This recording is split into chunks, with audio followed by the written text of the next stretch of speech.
বিসমিল্লাহির রহমানির রহিম। প্রিয় শিক্ষার্থীরা,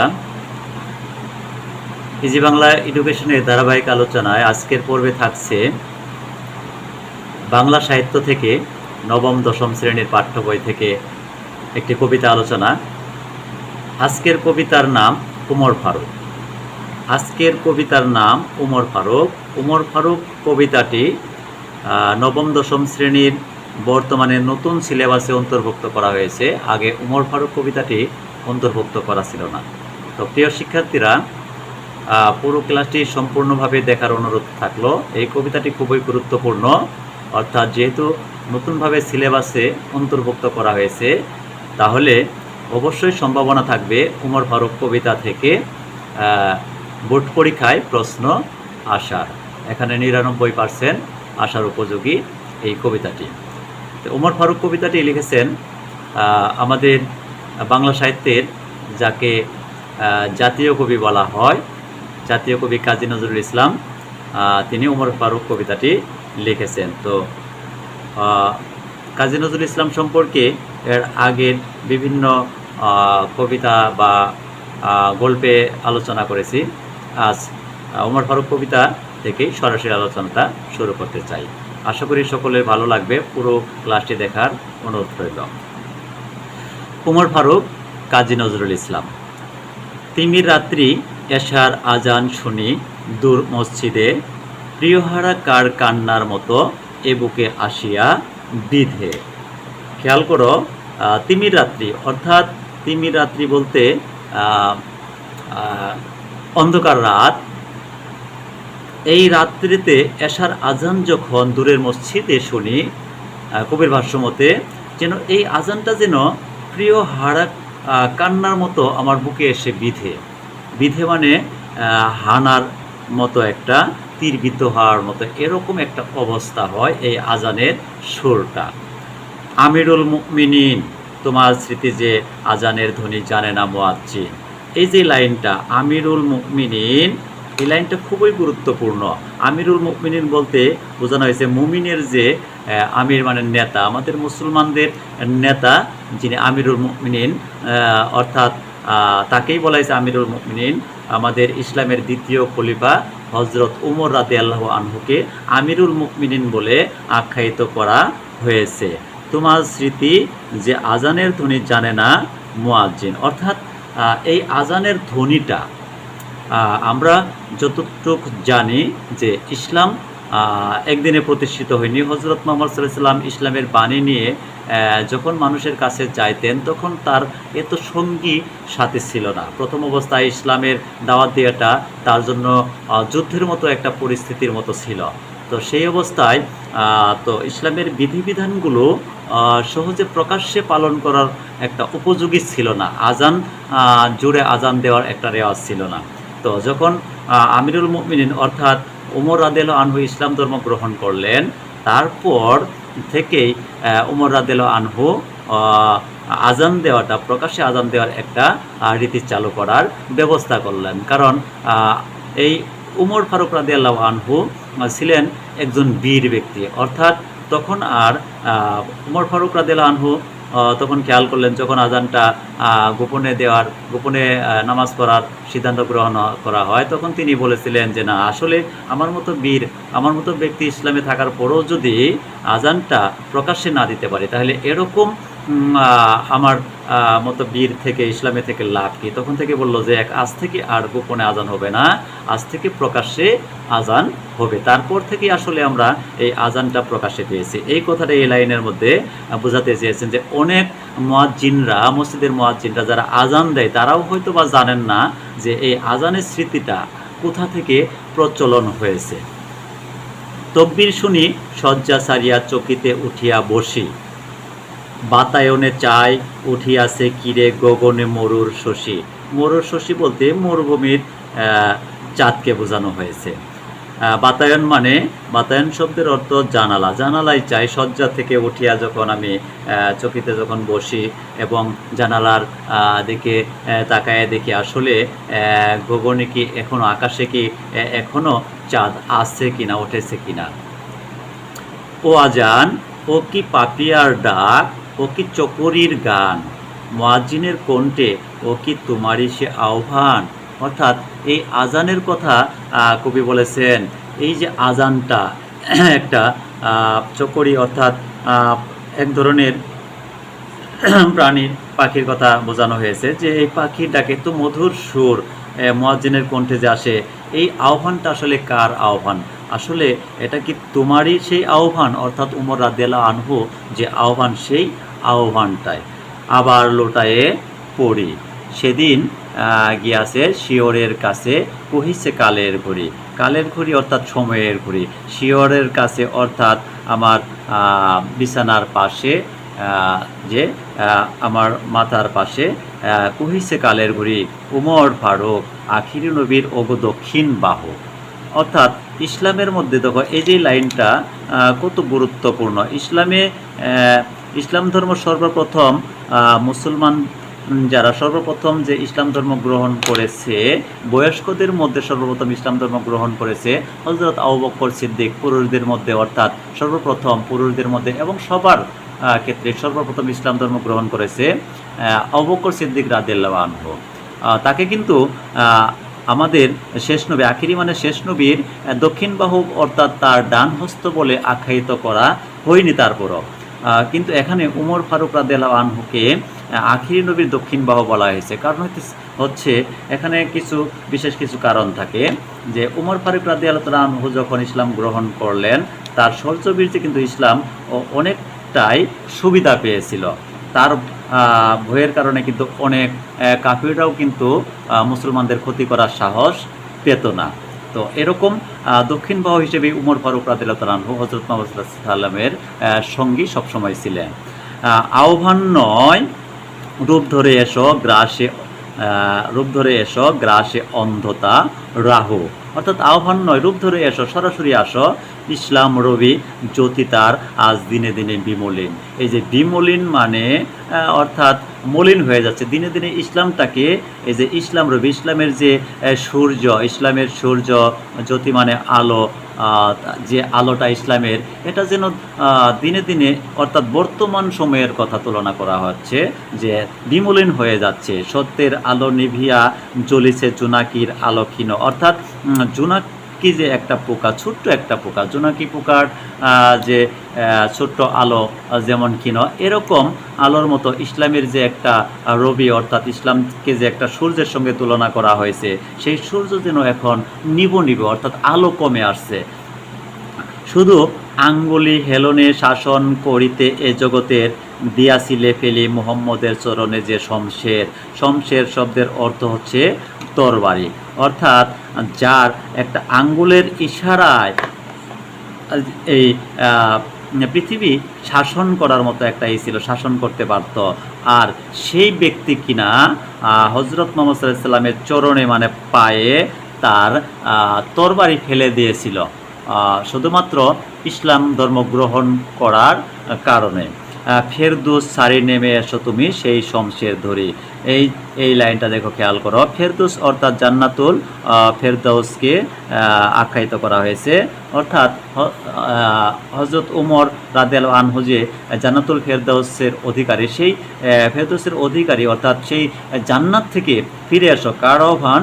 কাজী নজরুল ইসলামের আহ্বান। আমাদের জাতীয় কবি কাজী নজরুল ইসলাম ইসলামের এই দুর্দিনে উমর ফারুক রাদিয়াল্লাহু তাআলা আনহুকে আহ্বান করেছেন, তুমি আবার ফিরে এসো, যেই শমশের তুমি হযরত মুহাম্মদ সাল্লাল্লাহু আলাইহি ওয়াসাল্লামের পায়ে ফেলে দিয়েছিলে সে তরবারি, সেই তরবারি নিয়ে তুমি আবারও এই পৃথিবীতে নেমে আসো। কারণ হচ্ছে এখন ইসলাম যে বিমলিন, ইসলাম যে দিনে দিনে আলোর কমে আসতেছে, আবারও ইসলামটাকে প্রতিষ্ঠা করার জন্য। আর একবার লোহিত সাগরে লালে লাল হয়ে মরি। অর্থাৎ আবারও সেই সাগরের মধ্যে যুদ্ধ করে আমরা লালে লাল হয়ে যাই। আর এই জন্য দরকার হচ্ছে হযরত উমর রাদিয়াল্লাহু তাআলা আনহুর মতো বীর।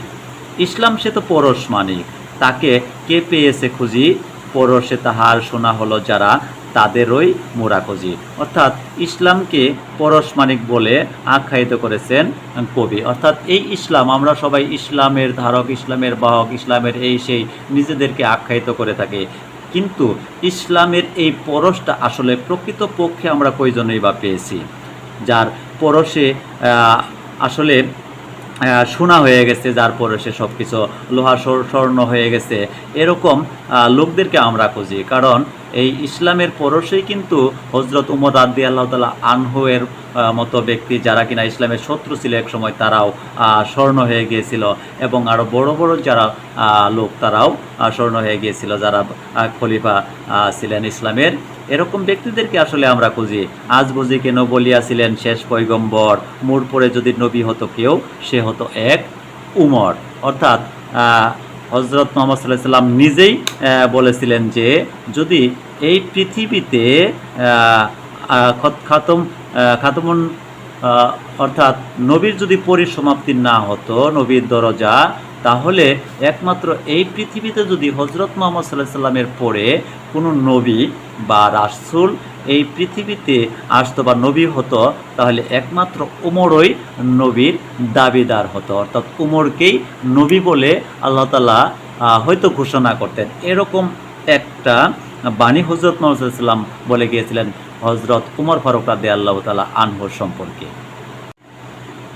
বিসমিল্লাহির রহমানির রহিম। উমর ফারুক কবিতার দ্বিতীয় অংশে সবাইকে আমন্ত্রণ। দ্বিতীয় অংশটি আলোচনা করব এখন। সবাই আলোচনাটি সম্পূর্ণভাবে দেখার চেষ্টা করবে। অর্ধ পৃথিবী করেছে শাসন, ধুলার তখতে বসি, খেজুর পাতার প্রসাদ তোমার বারে বারে গেছে খুশি। অর্থাৎ এই যে এত বড় একজন খলিফা, বর্তমানে আমরা দেখি এই বিশ্বের মধ্যে সামান্য একজন প্রধানমন্ত্রী, একজন রাষ্ট্রপতি, তার যে বিলাসবহুল জীবনযাপন, শুধু তাই নয়, সাধারণ একটা বর্গীয় ব্যক্তিও তার যে আবাসন, তার যে চলাফেরা, তার যে বসন, কি একটা অবস্থা, পাইলে সে স্বর্ণ দিয়ে তার সিংহাসনটা তৈরি করবে, এরকম অবস্থা। আর সেই জায়গায় যেই ব্যক্তি অর্ধ পৃথিবী, অর্থাৎ এই যে অর্ধ পৃথিবী শাসন করেছে শুধুমাত্র ধুলার অর্থাৎ মাটিতে বসে, মাটি ধুলার তখতে মানে তক্তার মধ্যে বসে, খেজুর পাতার প্রসাদ তোমার বারে বারে গেছে খুশি। এরকম একটা প্রসাদ ছিল যার বাড়ি ছিল খেজুর পাতা দিয়ে তৈরি করা। এরকম বারবার খসে গেছে সাইমন ঝরে, অর্থাৎ বিভিন্ন ধরনের যে সাইমন এক ধরনের যে ঘূর্ণিঝড়, এরকম ঝরে কতবার যে খসে গেছে। পড়েছে কুটির তুমি পৌরনিক নয়ে, অর্থাৎ কুটির ভেঙে গেছে, অর্থাৎ ঘর বাড়ি তার আবাস ভেঙে গেছে, কিন্তু হজরত উমর রাদিয়াল্লাহু আনহু কখনো পড়ে যায়নি। ঊর্ধ্বের যারা পড়েছে তাহারা তুমি ছিলে খাড়া ভুঁয়ে, ভুঁয়ে মানে ভূমিতে বা মাটিতে, অর্থাৎ যারা উপরে ছিল, যারা উঁচুতে ছিল, যারা কঠিন শক্তিশালী প্রাসাদে ছিল, তারা নুয়ে পড়ে গেছে, মাটিতে পড়ে গেছে, কিন্তু হজরত উমর রাদিয়াল্লাহু তাআলা আনহু কখনো পড়ে যায়নি।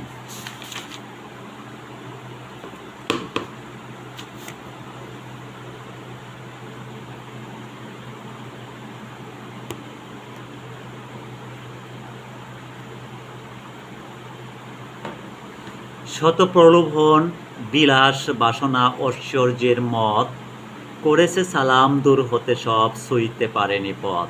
অর্থাৎ কত শত যে প্রলোভন বা আকাঙ্ক্ষা উমরকে দেখানো হয়েছে, ঐশ্বর্যের মত, যে আসলে আমরা যেই নেশা দ্রব্যগুলোকে আমরা ঐশ্বর্য বলে জানি, একটু রাজা বাদশাহ হলে তাদের নাকি মদ পান করতে হবে, এইটা করতে হবে, সেইটা করতে হবে, কিন্তু তার পথ, তার পা কখনো সইতে পারেনি এই বিলাসবহুল জিনিসগুলো। সবারে ঊর্ধ্বে তুলিয়া ধরিয়া তুমি ছিলে সব নিচে, বুকে করে শোবে বেড়া করে পার আপনি রহিলে পিছে।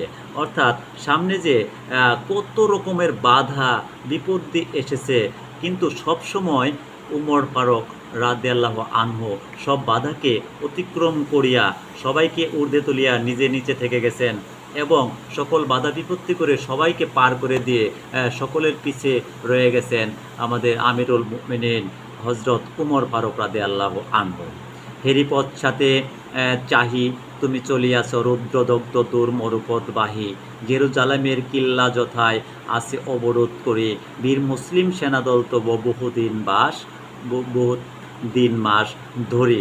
অর্থাৎ এখানে খেয়াল করো, কত বীর, অর্থাৎ হেরি পশ্চাতে, হেরি শব্দের অর্থ হচ্ছে দেখি, অর্থাৎ পশ্চাতে মানে পিছনে চেয়ে দেখি, দেখি তুমি চলিয়াছ রুদ্রদগ্ধ দূর মরুপথবাহী, অর্থাৎ এই যে রুদ্রের যে একটা মরুপথ, মরুভূমির যে একটা পথ, যেই পথ দিয়ে চলতে গেলে বিভিন্ন ধরনের যে বাধার সম্মুখীন হতে হয়, অর্থাৎ পুড়ে যায়, পা পুড়ে যায়, শরীর পুড়ে যায়, এরকম মরুভূমির পথ যে চলিয়াছে রুদ্রের পথের মধ্যে, জেরুজালেমের কিল্লা যথায় আছে অবরোধ করি, মুসলিম বীর মুসলিম সেনাদল তো বহুদিন মাস ধরিয়ে এই জেরুজালেমের পথ ধরে আছে।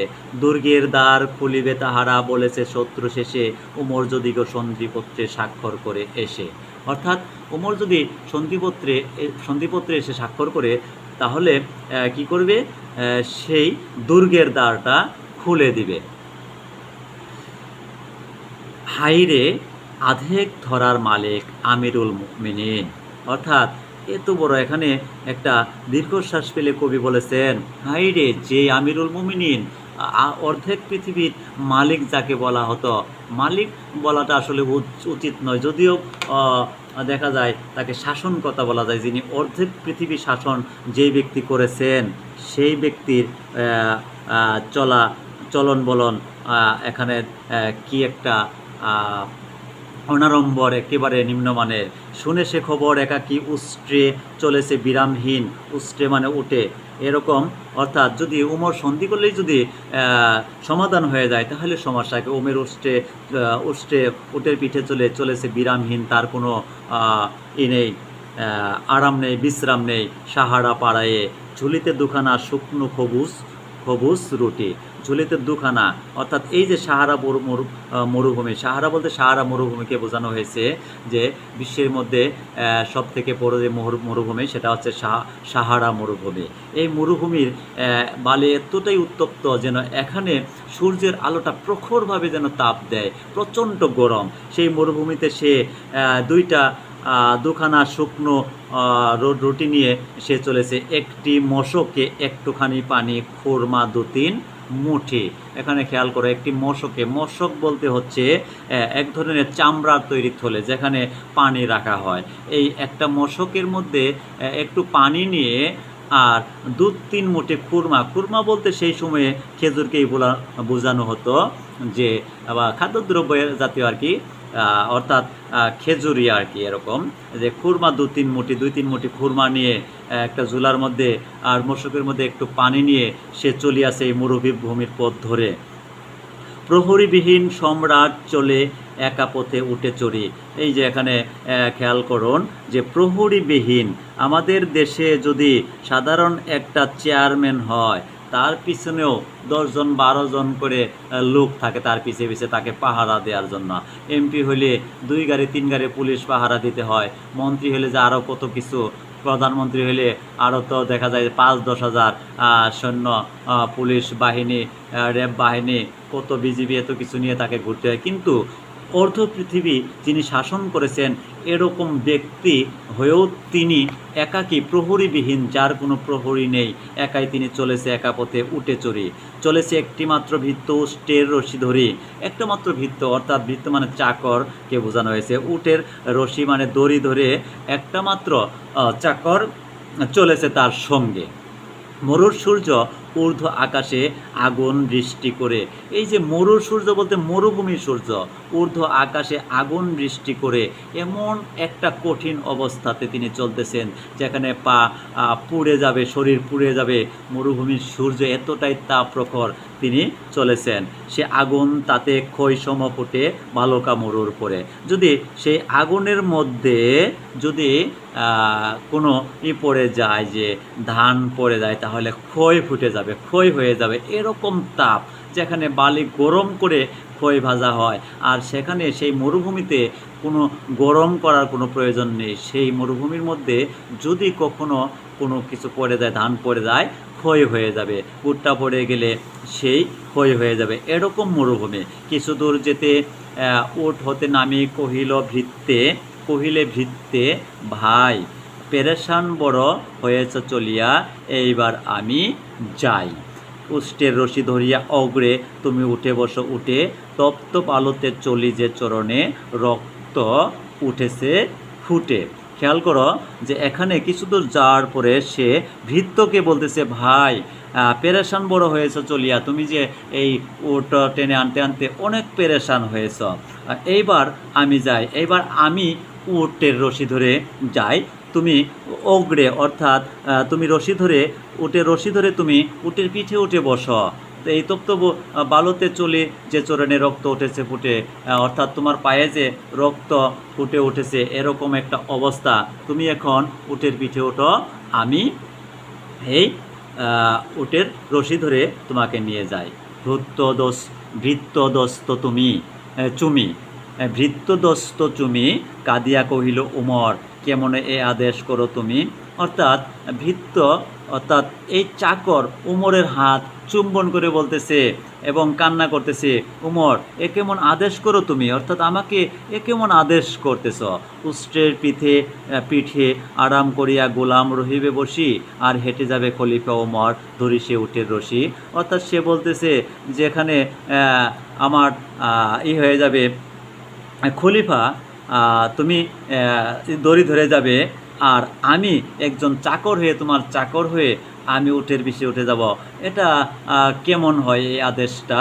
খলিফা হাসিয়া বলে, তুমি জিতে গিয়ে বড় হতে চাও ভাইরে, এমনি চলে রোজ কিয়ামতে আল্লাহ যেদিন কহিবে উমর উড়ে করেনি খলিফা মুসলিম যাহা তোর সুখ তোরে তুরে। অর্থাৎ এখানে যে কথাটা বোঝাতে চেয়েছেন যে আল্লাহ যেদিন তুমি আমারে এমন করে বলে এই দোহাই দিয়ে, খলিফার দোহাই দিয়ে তুমি বড় হতে চাও, যেদিন রোজ কিয়ামতের দিন, যেদিন মিজানের পাল্লায় সবাইকে হিসাব দিতে হবে, সেদিন আল্লাহ তাআলা যখন আমাকে প্রশ্ন করবে তোমাকে খলিফা করেছে কি তোমার নিজের মুসলিম জাহানে যে তোমাকে খলিফা করেছে, শাসনকর্তা করেছে, তোমাকে কি সেই নিজের সুখ করার জন্য খলিফা করেছে, তখন খলিফা কি উত্তর দিবে?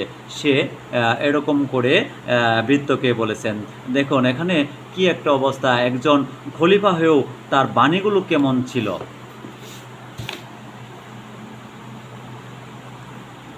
কি দিব জবাব, কি করিয়া মুখ দেখাবার রসুলে ভাই, আমি তোমাদের প্রতিনিধি, শুধু মোর অধিকার নাই। অর্থাৎ এখানে বলতেছে যখন রাসুলের কাছে গিয়ে কি জবাব দিব, আমি কি মুখ দেখাবো, আমি রাসুলে ভাই আমি তোমাদের প্রতিনিধি, শুধু মোর অধিকার নাই, অর্থাৎ আমার অধিকার নাই, আমি শুধুমাত্র তোমাদের প্রতিনিধি, আমার এই ক্ষমতা নাই আরাম করার, আরাম সুখের মানুষ হইয়া নিতে মানুষের সেবা, ইসলাম বলে সকলে সমান, কে বড় ক্ষুদ্র কে বা।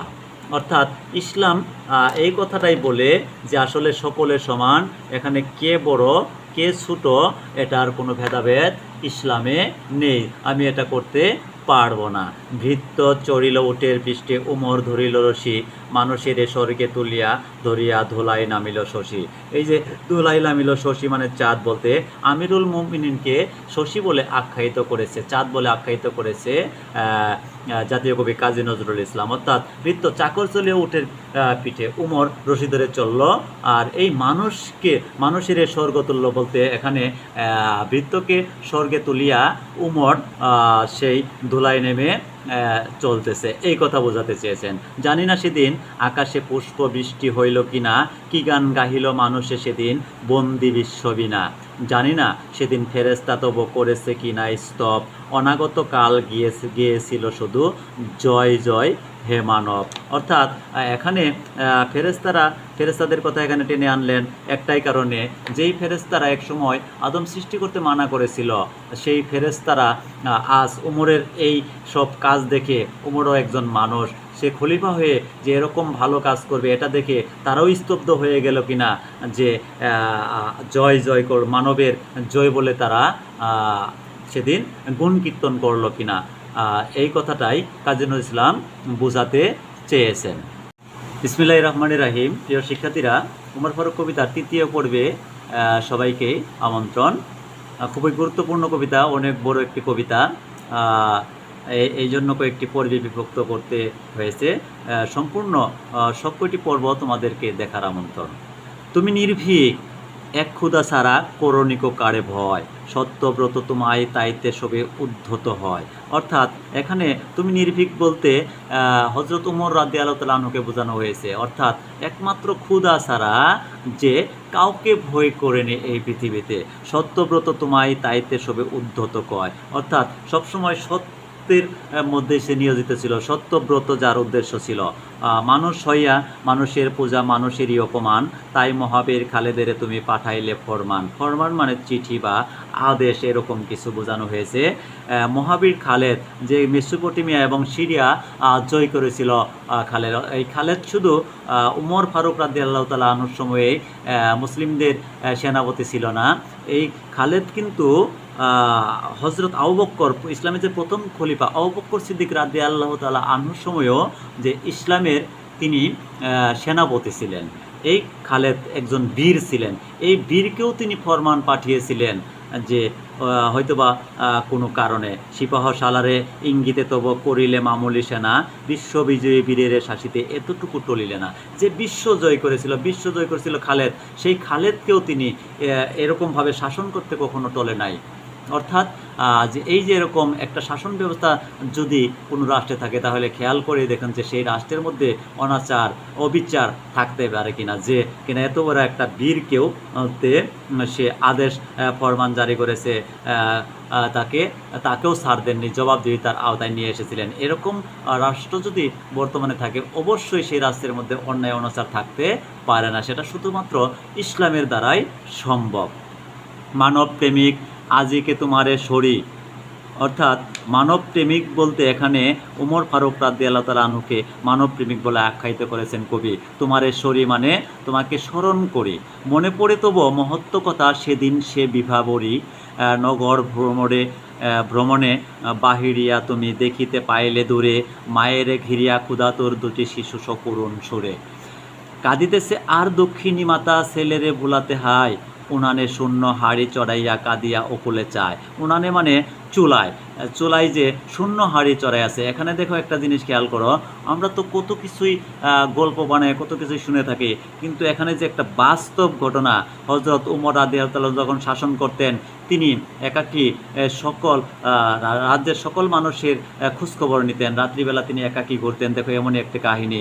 তিনি নগরে ভ্রমণে যখন বের হয়েছিল, তখন দূর থেকে দেখতে পারল মায়ের ঘিরিয়া দুইটা ক্ষুধাতর শিশু সকরুণ কান্না করতেছে, কাঁদিতেছে, আর দক্ষিণী মাতা ছেলেরে ভোলাতে হয়। ছেলেরে ভোলানোর জন্য সে কি করতেছে, উনানের মধ্যে চুলার মধ্যে একটা শূন্য হাঁড়ি সে রান্নার চলে বসিয়ে রেখেছে, বলতেছে যে এই রান্না হচ্ছে, খাবার হলেই তোমাদের দিব। আসলে হাঁড়ির মধ্যে যে কোনো খাদ্য ছিল না, এটা মাতা জানতো। সেটা উমর ফারুক রাদিয়াল্লাহু তাআলা আনহু জানতে পারল। শুনিয়া সকল কাঁদিতে কাঁদিতে ছুটে গেলে মদিনাতে, বাইতুল মাল হইতে লইয়া ঘৃত আটা নিজ হাতে, বলিলে এসব চাপাইয়া দাও আমার পিঠের পরে, আমি লয়ে যাব বহিয়া এসব দক্ষিণী মায়ের ঘরে। দেখো খেয়াল করো, একজন অর্ধপৃথিবীর শাসক হয়েও, খলিফা হয়েও, যিনি নিজের পিঠে করে গরিবের জন্য আটার বস্তা পিঠে করে নিয়ে যেতে পারেন, এমন শাসন ব্যবস্থা থাকলে কোথায় মানুষ অনাহারে থাকবে, কিভাবে থাকবে, এটা সম্ভব নয়। তিনি সবার খোঁজখবর রাখতেন। এই দক্ষিণী মায়ের ঘরে তিনি নিয়ে গেলেন।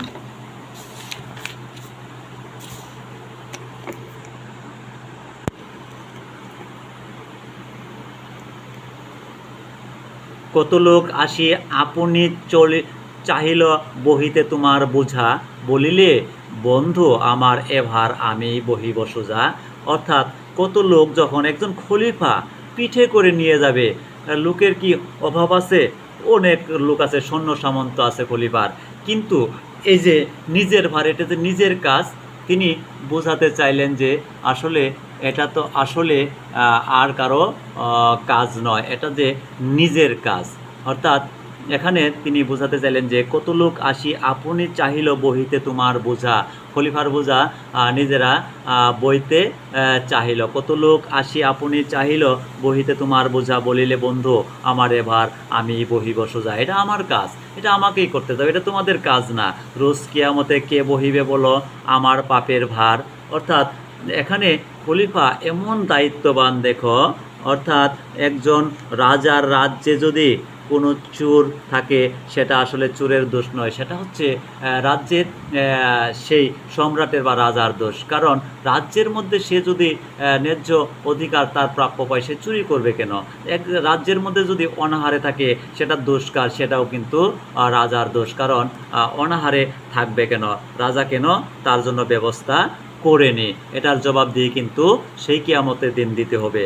মম অপরাধে ক্ষুধায় শিশুরা কাঁদিয়াছে, আজি তার প্রায়শ্চিত্ত করিবা আপনি চলিলে নিশীথ রাতে, পৃষ্ঠে বহিয়া খাদ্যের বোঝা দক্ষিণীর আঙ্গিনাতে। অর্থাৎ পিঠের মধ্যে করিয়া নিজের যে বোঝা তিনি নিয়ে চলিলেন ওই সেই মাতার কাছে, যেই মাতার ঘরে দুইটা সন্তান অনাহারে থেকে কান্না করতেছে খাবারের জন্য। এত যে কোমল প্রাণ, করুণার বসে তবুগো নেয়ের করণিক অপমান। অর্থাৎ এই যে এত কোমল প্রাণ, যার দুঃখের জন্য যার প্রাণটা এত কোমল, এত নম্র, এত কিছু করে, কিন্তু সে করুণার বসে কখনো নেইকে কখনো অপমান করে নাই। অর্থাৎ করুণা করে যে অন্যায়কারীকে সে মাফ করে দিবে, এরকম কাজ তিনি করতে পারেননি। মদ্যপানের অপরাধে প্রিয় পুত্রের নিজ করে মেরেছ দুররা, মরেছে পুত্র তোমার চোখের পরে। নিজের চোখের সামনে নিজের সন্তান মরে গেছে, তবু এতটুকু তার হৃদয়ে আশা বাঁধেনি যে পুত্রকে শাস্তি একটু কমায় দেখ। মদ্যপান করেছিল বলে তার পুত্র, অর্থাৎ আবু সাহামা নামক উমর ফারুকের একজন পুত্র ছিল, সে মদ্যপান করার অপরাধে তিনি তাকে দুর্রা মেরেছিলেন। দুর্রা শব্দের অর্থ হচ্ছে, এই দুর্রা শব্দের অর্থ হচ্ছে চাবুক। তিনি চাবুক মেরেছিলেন, সেই চামড়ার চাবুক, চামড়া দিয়ে তৈরি যে চাবুক, যে চাবুক মারলে পিঠের চামড়া ছিঁড়ে যায়, এরকম চাবুক। অর্থাৎ তিনি অন্যকে দিয়েও মারতে দেননি, হয়তো বা খলিফার সন্তান বলে যদি তারা কম শাস্তি দেয়, তিনি নিজ হাতে তার পুত্রকে দুর্রা মেরেছিলেন, অর্থাৎ চাবুক মেরেছিলেন। এবং তার চোখের সামনেই মানুষের হৃদয় কান্না করেছে, মানুষের হৃদয়ে বাধা দিয়েছে, কিন্তু উমরের হৃদয় বাধা দেয়নি তার পুত্রকে বিন্দুমাত্র দণ্ড কম দিতে। ক্ষমা চাহিয়াছে পুত্র বলেছে পাষাণে বক্ষবাদী, অপরাধ করে তোরি মতো সরে কাঁদিয়াছে অপরাধী। তিনি এই কথাটাই শুধু বলেছেন যে অপরাধীরা কিন্তু তোর মতো করেই এই সরেই কিন্তু কাঁদে কত অপরাধীরা। আবু সাহামার গুড়ে কাঁদিতে যাইয়া ফিরিয়া আসিগো তোমারে সালাম করে। অর্থাৎ আবু সাহামা হজরত উমর রাদিয়াল্লাহু তাআলা আনহুর পুত্র আবু সাহামা তার কবরস্থানে গিয়ে কান্না করতে গিয়েও কান্না করতে পারে নাই, কারণ উমর ফারুক রাদিয়াল্লাহু তাআলা আনহুর কথা স্মরণ যখন হয়, কারণ শাস্তি তিনি দিয়েছেন, সে তাকে সালাম করে ফিরে এসেছে। খাস দরবার ভরিয়া গিয়াছে হাজার দেশের লোকে, কোথায় খলিফা কেবলই প্রশ্ন ভাসে উৎসুক চোখে। সবার চোখে মুখে একটাই প্রশ্ন যে খলিফা কোথায়, সেই বাদশাহ কোথায়, ওমর ফারুক কোথায়। সবাই হাজার দেশের লোক যেখানে জমায়েত হয়েছে, কিন্তু খলিফা নেই। একটি মাত্র পিরান কাচিয়া শুকাইনি তাহা বলে। পিরান, এই যে পিরান মানে জামা, অর্থাৎ একটি মাত্র পিরান, তার যে পরার মাত্র জামা, অর্থাৎ জুব্বা বা তার পাঞ্জাবি, এরকম কিছু জাতীয় কিছু যেটা গায়ে দেন তিনি, একটাই মাত্র তার ছিল। একজন, আমরা যতটুকু জানি বর্তমান সময়ে একজন প্রধানমন্ত্রী, একজন রাষ্ট্রপতি তার দিনের মধ্যে একটা করে পোশাক পরিধান করে, পরদিন সেটা আর পরে না, এত আভিজাত্যপূর্ণ জীবনযাপন করে। কিন্তু অর্ধ পৃথিবীর খলিফা হয়েও তিনি কেমন করে চলেছেন একটু ভাবার বিষয়। এখানে একটি মাত্র জামা, তিনি চাইলেই কিন্তু 10টি 20টি 50টি 1000টি জামা তিনি তৈরি করতে পারতেন, কিন্তু না, একটি মাত্র পিরান কাচিয়া শুকাইনি তাহা বলে। সে তার জামাটাকে শুকাইতে দিছে, এই কারণে রুদ্রে ধরিয়া বসিয়া আছে গো খলিফা আঙ্গিনা তোলে। তিনি আঙ্গিনার মধ্যে বসে আছে রুদ্রের মধ্যে ধরিয়া, কখন তার জামা তার জুব্বা শুকাইবে তারপরে গায়ে দিবে। হে খলিফাতুল মুসলিমিন, হে ধীরচারী সম্রাট, খলিফাতুল মুসলিমিন, মুসলিমের খলিফা, হে ধীরসারি সম্রাট, অপমান তব করিব না আজ করিয়া নান্দিপাট। মানুষের তুমি বলেছ বন্ধু, বলিয়াছ ভাই ভাই, তোমারে এমন চোখের পানিতে সরিগ সর্বদাই। অর্থাৎ কাজী নজরুল ইসলাম শেষ বাণী এটাই বলেছেন, এরকম একটা খলিফাকে যে মানুষকে বন্ধু বলেছে, মানুষকে ভাই বলেছে, মানুষকে সম অধিকার দিয়েছে, মানুষকে সম্মান দিয়েছে, এরকম ব্যক্তিকে কাজী নজরুল ইসলাম তিনি বলেছেন, তোমারে তোমার এমন চোখের পানিতে সরি গো সর্বদাই। সরি মানে স্মরণ করি তোমাকে সব সময় এরকম কাজের জন্য, এরকমই কর্মকাণ্ডের জন্য, এমন ভালো মহানুভবতার জন্য, এরকম হৃদয়ের অধিকারী হওয়ার জন্য, এরকম শাসনকর্তা হওয়ার জন্য তোমাকে সর্বদাই সব সময় আমরা স্মরণ করি। ধন্যবাদ সবাইকে। আশা করি ক্লাসটি সবার ভালো লাগবে। সম্পূর্ণভাবে প্রত্যেকটি লাইন ব্যাখ্যা করার চেষ্টা করেছি সুন্দরভাবে, পুঙ্খানুপুঙ্খভাবে। আশা করি সবাই ক্লাসটি দেখবে এবং উপকারে আসবে। ধন্যবাদ সবাইকে। আসসালামু আলাইকুম।